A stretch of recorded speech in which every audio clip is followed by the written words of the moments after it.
Hello viewers, তো আজকে যে টপিকটা নিয়ে আলোচনা করবো সেটা হচ্ছে ডিআরডিও।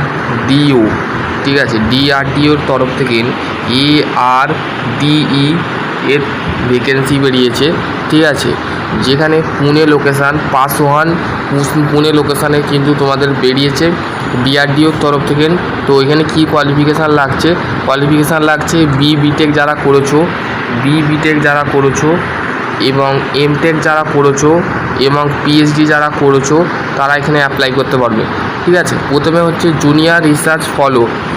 ঠিক আছে, এটা নাম্বার অফ ভ্যাকেন্সি 8টা আছে। কি কোয়ালিফিকেশান দেখো, এখানে junior research fellow BTech electronics communication applied electronics signal processing 37,000 টাকা স্যালারি দেওয়া হবে, স্টাইপেন্ড দেওয়া হবে। এবং তারপর হচ্ছে গেট কোয়ালিফাই করতে হবে এবং এমএসসি ইলেকট্রনিক্স বা ইলেকট্রনিক্স কমিউনিকেশানের ওপরে যদি করে থাকো তারা এখানে অ্যাপ্লাই করতে পারবে, বা এমটেক বা এমই যারা ইলেকট্রনিক্স কমিউনিকেশানে করে নিয়ে থাকো, যদি ইঞ্জিনিয়ারিং করে থাকো যদি তোমরা এখানে অ্যাপ্লাই করতে পারো। জুনিয়র রিসার্চ নাম্বার 1 গেল জুনিয়র রিসার্চ ফলো, এইটাও নাম্বার 2 এর জুনিয়র রিসার্চ ফলো মানে নাম্বার অফ ফলো, এইটাও কিন্তু 4টে।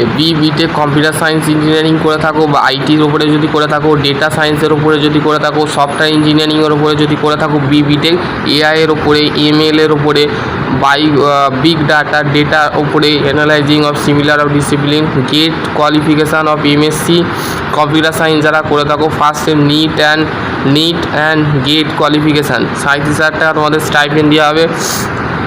Junior research BTech mechanical engineering metrological material science material manufacturing engineering মোডবাক্সার ইঞ্জিনিয়ারিং এমটেক যদি মেকানিক্যাল মেট্রোলজিক্যালের উপরে মেটেরিয়াল সায়েন্সের উপরে করে থাকো তো এইটাও তোমরা জুনিয়র রিসার্চের 37,000 টাকা তোমরা পাবে। তারপরে হচ্ছে manufacturing engineering production engineering first division of graduation post graduation level, manufacturing engineering বা প্রোডাকশান ইঞ্জিনিয়ারিংয়ের উপরে যদি করে থাকো জুনিয়র রিসার্চ। এয়ারস্পেস ইঞ্জিনিয়ারিং যারা করেছো বিটেকে এমটেকে করেছো তারা এখানে অ্যাপ্লাই করতে পারবে। মোট তোমাদের বেতন দেওয়া হবে 37,000 টাকা। অফলাইনে অ্যাপ্লাই করতে হবে, আর কোথায় তোমাদের ওই এটা পাঠাতে হবে, কোথায় পুনেতে পাঠাতে হবে সেটা কিন্তু অফলাইনে তোমরা অ্যাপ্লাই করবে। ঠিক আছে, এবার হচ্ছে রিসার্চ অ্যাসিকিউট ঠিক আছে, হচ্ছে এখানে তোমাদের পিএইচডি লাগবে। ঠিক আছে, পিএইচডি ইলেকট্রনিক্স 3 বছরের এক্সপিরিয়েন্স লাগবে। ঠিক আছে, 3 বছরের এক্সপিরিয়েন্স লাগবে। এমটেক যদি করে থাকো তোমরা এখানে অ্যাপ্লাই করতে পারো। 67,000 টাকা তোমাদের স্টাইপেন্ড দেওয়া হবে। তারপরে কি বলেছে দেখো, এখানে তোমাদের যে বলে দিয়েছে এটা তোমরা একটু পড়ে নেবে। ওবিসি এসসি যারা আছে তারা এখানে ক্যান্ডিডেট, এখানে তোমাদের কি বলেছে দেখো, candidate with of MSc BTech qualification of valid UGC CSIR NET GATE score. ঠিক আছে, biodata address of director ARDE। ঠিক আছে, পাস 1 পুনে, এই লোকেশানে তোমাদের এই অ্যাড্রেসে কিন্তু 31শে আগস্ট 2026 মন্ডে অফিস, এখানে এদের অফিস আছে, আগে তোমাদের ঘরে পাঠাতে হবে এই অ্যাড্রেসে। ঠিক আছে, বায়োডাটা পাঠাতে হবে। ঠিক আছে, বায়োডাটা আর যে অফলাইন যেটা আছে সেটা কিন্তু তোমাদের দিতে হবে। Only short list candidate of the স্কল হচ্ছে ইন্টারভিউ, তোমাদের কিন্তু একটা ইন্টারভিউ হবে। ঠিক আছে, the interview and written test date of the only short list candidate যারা আছো তাদের ঘরে ইমেলের মাধ্যমে বলে দেওয়া হবে তোমাদের কবে তোমাদের রিটেন টেস্ট হবে। ঠিক আছে, biodata and certificate verification interview হবে। ঠিক আছে, এখানে তোমাদের কিন্তু সেটা বলে দিয়েছে। তোমরা যদি ক্লিয়ারলিভাবে যদি না বুঝতে পারো এদের কন্ট্যাক্ট নাম্বার দিয়েছে, এই কন্ট্যাক্ট নাম্বারে কন্ট্যাক্ট করতে পারো। ঠিক আছে, এবার হচ্ছে তোমাদের এই ফর্মটা কিন্তু তোমাদের ফিল আপ করতে হবে। কি দেখো, types of fellowship, advertisement number, full name.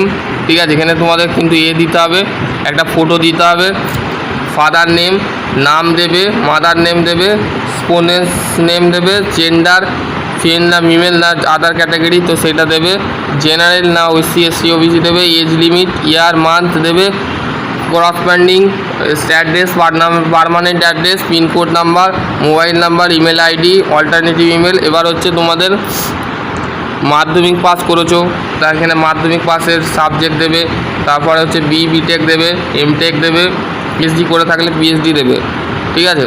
এবার হচ্ছে এক্সপিরিয়েন্স, ঠিক আছে। Experience, service of job description, কোনখানে তোমরা কোন ডিপার্টমেন্টে কাজ করেছো, কত থেকে কত সালে, ঠিক আছে। গেট কোয়ালিফাই করেছো, ইয়েস না নো।